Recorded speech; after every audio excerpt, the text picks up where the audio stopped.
Peut-on être mère sans avoir élevé son enfant? À travers la série BTBT, j'aimerais aujourd'hui qu'on parle de la place d'un parent dans la vie d'un enfant.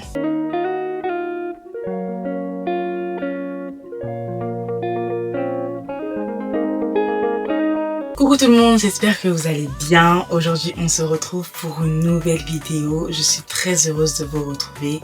C'est vrai que ça fait longtemps. J'ai vraiment lancé la chaîne avant les vacances et après, je me suis un peu reposée.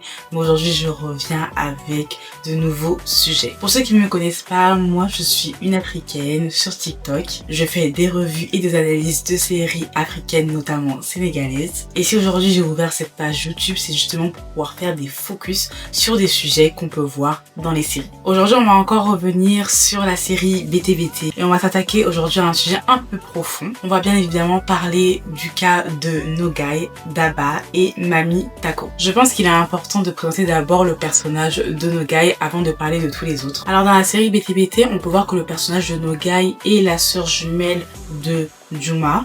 Donc Juma a retrouvé sa sœur jumelle Nogaï après tant d'années de séparation. Lors de la confrontation entre Degen et Daba, Nogaï a apporté justement sa parole en disant que dans tous les cas c'est Mami Tako qui l'avait élevée et que c'était à elle de décider si elle voulait un grand mariage ou pas. Et en plus elle-même aussi voulait un grand mariage. Chose qui n'a pas plu à Daba parce que Daba elle dit qu'elle est sa mère et que dans tous les cas c'est à elle aussi de décider si elle doit avoir le mariage, en gros le mariage qu'elle souhaite elle. Et forcément ça a alimenté un peu des commentaires où on avait d'une partie les gens qui disaient que Nogaï a raison, que dans tous les cas c'est Mami Tako qui est la mère et tout, qui a été la mère de Nogaï et qui l'a élevée jusqu'ici, donc elle a le droit de décider. Et d'un côté on avait l'autre école qui disait justement que Daba reste quand même la mère biologique de Nogaï et en plus elle n'a pas voulu justement l'abandonner, mais c'est justement Mami Tako qui a arraché l'enfant à Daba, donc dans tous les cas elle est aussi responsable de ce que Daba a vécu jusqu'ici et c'est normal que Daba veuille se rattraper. Pour se focaliser sur Daba, je dirais quand même que le lien de sang il existe. Et moi je comprends le personnage de Daba dans le sens où il peut y avoir quand même une frustration parce que Daba n'a pas élevé son enfant et que tout d'un coup elle se retrouve 20 ans après à voir qu'elle a un enfant et surtout que cet enfant maintenant il est construit. Mais malheureusement il a été construit sans elle étant donné qu'il a été élevé par quelqu'un d'autre. J'ai l'impression que Daba essaie de rattraper un peu le temps perdu, même si elle a pas la méthode parce qu'elle a la méthode un peu genre en mode je décide pour ma fille, je fais ce que je rattrape le temps perdu. Et surtout, on peut se dire aussi que Daba, elle a peut-être le sentiment d'avoir été en retard de la vie de son enfant. Je pense que Daba, ça a quand même été une femme qui a vite pardonné, qui s'est tue malgré tout, malgré la douleur qu'elle a su que son enfant ait grandi ailleurs qu'avec elle. Et je pense que rien pour ça, on peut la comprendre. Je pense qu'on aurait pu aussi lui accorder le fait d'avoir un petit mariage, juste pour la consoler un peu du fait qu'elle n'ait pas élevé Nogaï et qu'elle était vraiment éloignée d'elle. Malheureusement, dans le cas de Daba, on pourrait dire que en fait, être un parent biologique, c'est pas seulement celle qui a donné la vie, mais c'est celle aussi qui a accepté cette absence dans sa vie.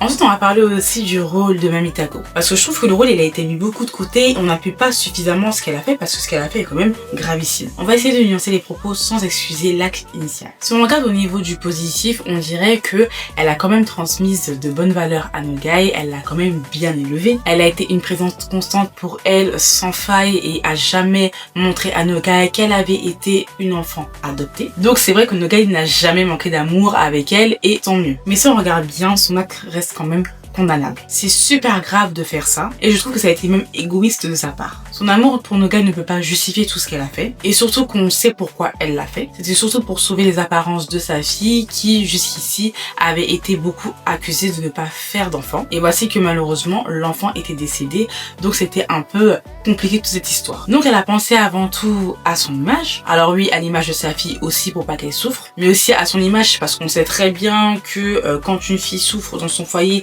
le parent aussi souffre parce que son image est partagée à l'enfant. Et à cause de toute cette constitution d'image de qu'est-ce que les gens diront et qu'est-ce que les gens vont penser, elle a commis cet acte abominable. Et ce qui est fou dans tout ça, c'est qu'on peut se dire qu'on peut faire malgré tout quelque chose de très mal, mais avoir justement un rôle essentiel dans la vie de quelqu'un. Et pour finir, on va terminer avec bien évidemment le personnage de Nogaï qui est malheureusement au milieu de tout ça. Nogaï quand même reste la vraie victime dans cette histoire. Daba est une victime aussi, Juma l'est aussi, mais Nogaï reste la vraie victime dans cette histoire. Malheureusement, elle se retrouve dans un conflit de loyauté. C'est-à-dire C'est-à-dire qu'elle se dit d'être loyale envers Mamitako qui l'a quand même élevée et qui lui a partagé son amour et qui lui a tout donné jusqu'ici. Puis d'un côté, elle a Daba qui est sa mère biologique et qui n'a rien demandé dans cette histoire. Elle a à la fois un amour partagé et une confusion un peu émotionnelle. Elle a une impossibilité de choisir aussi sans se sentir coupable, même si on a vu que franchement, elle s'est pas sentie vraiment coupable lorsqu'elle a dit à Daba très clairement que c'était à Mamitako de décider. Ce qui peut se comprendre parce que là, normalement, il ne devait pas y avoir de conflit à proprement parler, étant donné que les personnes qui devaient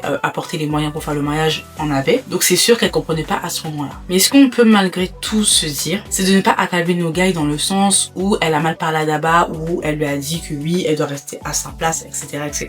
Parce qu'il faut se dire que Nogaï, elle survit émotionnellement. Je trouve que c'est un personnage quand même qui est très très important et très intéressant parce qu'elle a fait preuve de beaucoup de sagesse jusqu'ici. Elle n'a pas essayé de garder rancune toute sa vie. Elle n'a pas essayé de faire des actes bizarres pour pouvoir faire du chantage émotionnel. Mais elle est quand même restée très concentrée et très focus sur l'avenir. On va dire qu'elle n'a pas choisi cette vie-là, mais elle fait quand même avec. Tout ce que je peux dire, moi, en tout cas, si je peux apporter une conclusion à tout ça, c'est que je pense que Mamitako et Daba devraient apprendre à cohabiter ensemble dans cette éducation pour Nogaï et qu'il faut éviter les conflits un peu inutiles pour montrer qui a véritablement sa place dans la vie de Nogaï. Parce que moi, je pense qu'elles ont toutes les deux leur place dans sa vie. Il faut se dire avant tout que la place d'un parent, ça, c'est pas légitime en fait.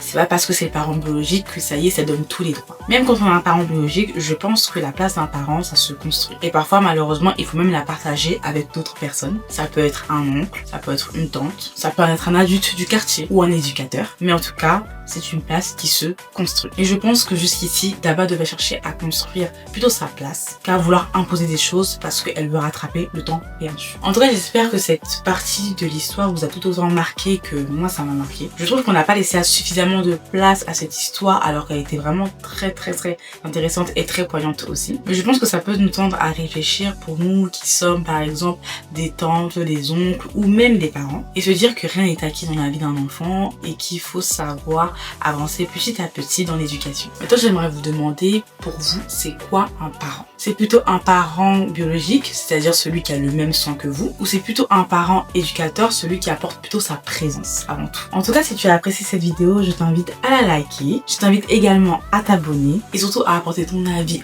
en commentaire. N'hésite pas aussi à t'abonner aux autres réseaux sociaux. Tu pourras me retrouver autant sur Snapchat que sur TikTok que sur Instagram. Et on se dit à bientôt pour une nouvelle vidéo.